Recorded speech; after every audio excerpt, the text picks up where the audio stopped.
Countries that hate each other. Today we're looking at petty and childish arguments between countries. We are going to decide which country was innocent and which was the big stinker. First up, we got the Philippines and Canada. The Philippines sent 69 containers full of non-recyclable trash to Canada. Why 69? That is an oddly specific number. Now you might think that the Philippines is the big stinker here. That's not the case though, because Canada sent this trash to the Philippines in the first place. The Philippines is innocent. Canada is the big stinker. Now we're looking at the 3 Cold Wars fought between the United Kingdom and Iceland. So this thing starts in 1952 when Iceland expanded their ocean borders. They did that so that they could fish in a wider area. So that meant that the UK couldn't fish in that area anymore. And that annoyed the English comrades because they need their fish and chips. Now, the first Cold War ended with no casualties. You won't guess what happened next. The second Cold War! Everybody run for your fish! Iceland expanded their borders for a second time. Now this war was bigger and scarier than the last because all of continental Europe got involved and they all sent warships over to Iceland and they were like, "Oi bruv, back off! The UK needs their fish and chips, so stop being mean to them." But Iceland just said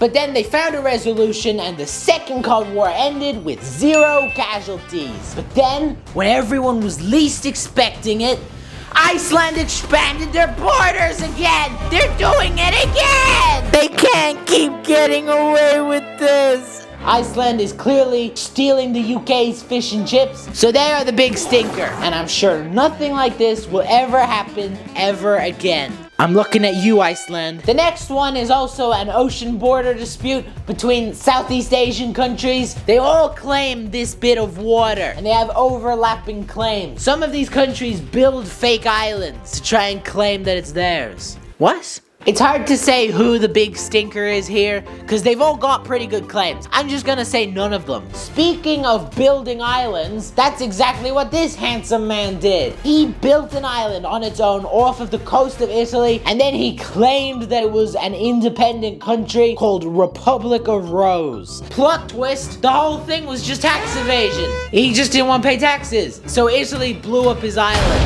I'll get you! I just wanted to evade taxes! Italy is the big stinker. When you think about it, they blew up an entire country. What else are they capable of? Our next squabble is between France and Japan. Tokyo built a copy of the Eiffel Tower. Now you might not see a problem here until you realize Tokyo's one is 9 meters taller than the original. France was obviously jealous. Get real, nobody cares about your tower, France.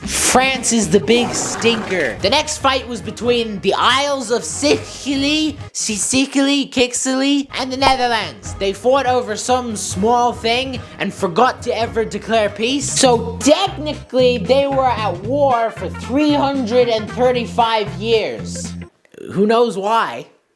They're both big stinkers. One of them should have remembered to declare peace. Our next countries are Australia and France. Australia ordered a bunch of nuclear submarines from France, which gave jobs to a lot of French people. It was a very expensive deal. Everything was going well until Australia just suddenly cancelled the project and they went behind French's back and bought a bunch of submarines from the United States. France got bamboozled, bewitched, and quite possibly betrayed. Australia is the big stinker. I bet that one still stings. America and Britain. Now you might think that this is somehow related to the American Revolution.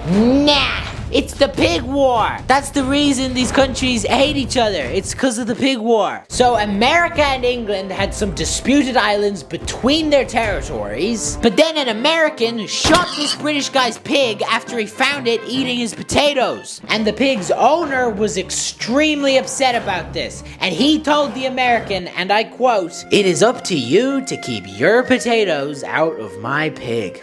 Brings a tear to my eyes. Such wise words, man. Things escalated a lot until they both had troops at the borders, and then they asked Germany to decide who gets to keep the island, and Germany just said, America. And then that's why America now owns those islands. Honestly, I just feel bad for the pig. America's the stinker because they shot him. F's in the chat for Piggy, please.